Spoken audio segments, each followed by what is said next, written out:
For the second straight week, it's a home matchup for Missouri Southern. The Lions won their home debut last Saturday against Emporia. Now they want to carry that momentum into game number 4. Southern will host Nebraska-Omaha, 2 o'clock kickoff.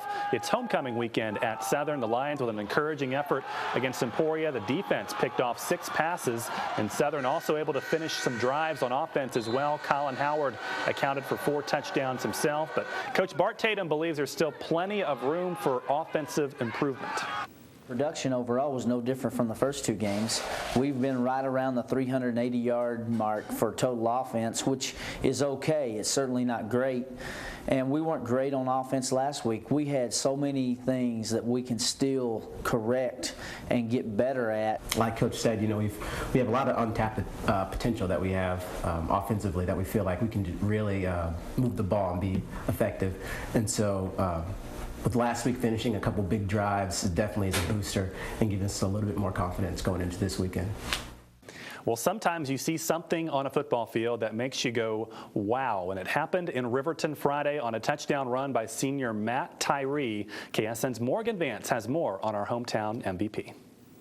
It was a run for those who saw it. They may not soon forget. Matt Tyree, he's got room. Riverton senior Matt Tyree appeared to be down on 3 different occasions in the first quarter against Mansfield Friday, each time somehow able to keep his feet. For him to continue to move forward throughout that play and all the way to the end zone, it was a great run just to kind of sit there as a coach and watch. Honestly, I just wanted to get a first down. In fact, this 5'6" tailback tallied 4 touchdowns altogether against the Tigers to bump his total to 8 overall, complementing an average of over 120 yards a game. The drive that he has on each and every play, every time he touches the football, he thinks he can score.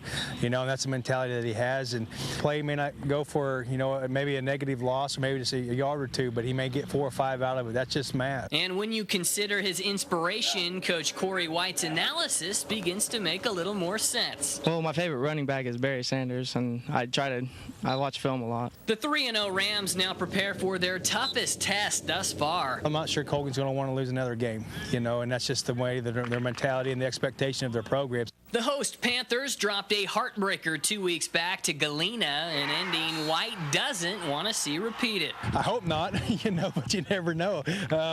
You know, but what an exciting finish for our area. But one thing's for sure, if Riverton expects to beat Colgan in back-to-back years, they'll need another big outing from number 34. I guess what you learn is don't assume a player's down. Morgan Vance, your hometown sports. Incredible run. Thanks, Morgan. Well, a fight last night involving Kansas Jayhawk football and basketball players has left KU sophomore guard Tyshawn Taylor with a dislocated thumb. He'll be out up to 4 weeks. Sources told the Lawrence Journal-World that players from the 2 teams were arguing near the Student Union building and punches were thrown. It's still not clear which other players were involved. The KU Public Safety Office says it's been called to fights between football and basketball players 3 times in the last 24 hours. KU AD Lou Perkins says they are still gathering facts about the incident. Baseball, Cardinals' magic number to clinch the NL Central. Welcome back to High School Rewind, everybody, joined by Riverton High head coach Corey White, whose Rams were at home on Friday night against an opponent maybe didn't know a whole lot about, Mansfield, Arkansas, kind of a late addition to the schedule because of, I guess, Decatur, Arkansas not having a football team, so didn't know a whole lot about this team except for they were 2-0 just like you guys. Yeah, they were in the same kind of situation we were in as far as needing an opponent. Luckily for us, it was a team, a quality opponent, very good football team. I think as the night wore on for us Friday night, things went our way. But overall, I think they're a very quality team, and I'm very fortunate to get out there with the win. And the way that we won the game is really pleasing for us as a program moving forward to this week.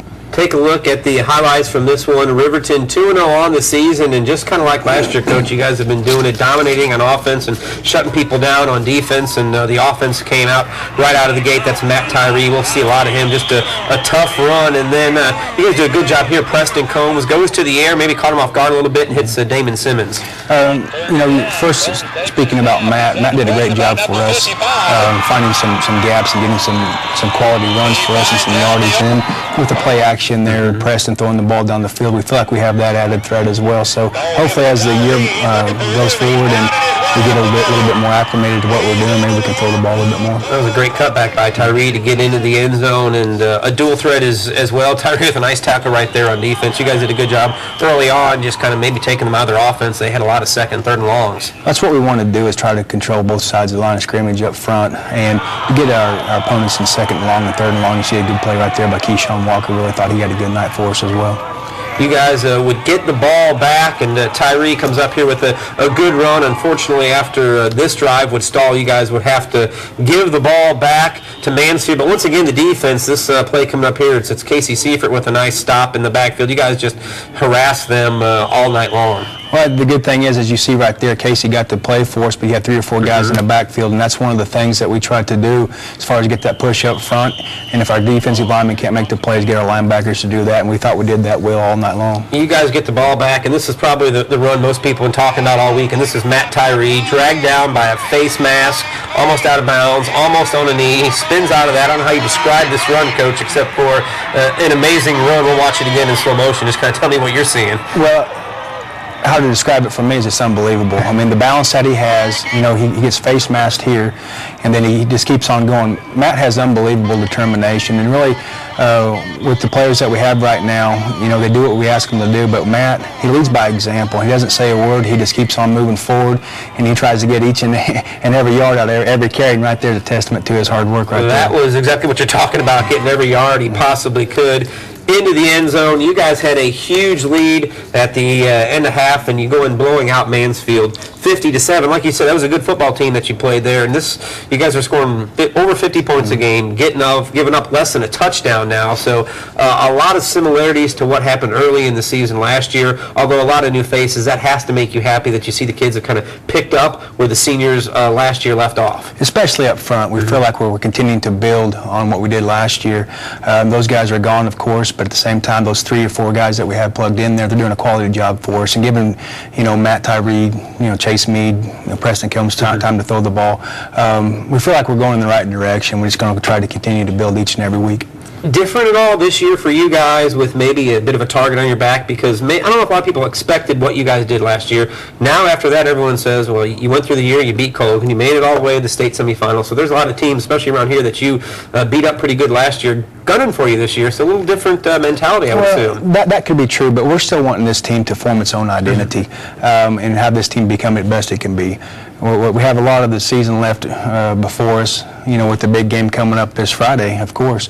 And, you know, just really looking forward to that challenge and wanting this team to form its own identity, like I stated, and become what they can become. A different feel maybe this week. You guys, you talk about the big game on Friday. You'll travel to Pittsburgh to take on Colgan. It seems like rare when Colgan has an opportunity to avenge a loss, but they're going to come in motivated because you guys ended their long conference winning streak last year. So a huge game for everybody involved. Kind of fun to have Colgan hunting you guys. Well, I don't know if we look at it like that. We look at it as playing a really good football team, good size up front with great speed. And, you know, with the loss that they had earlier in the year, they certainly don't want to lose too. And we understand that going in. So as far as getting their attention this week in practice for our players, I think it's going to be easy for us to do that. And looking forward to the challenge on Friday night. The Rams will try to go to 4-0 and try to extend a rare winning streak to Colgan to 2 straight. Corey White, appreciate your time tonight. We'll be right back with Joplin High head coach Doug Buckmaster.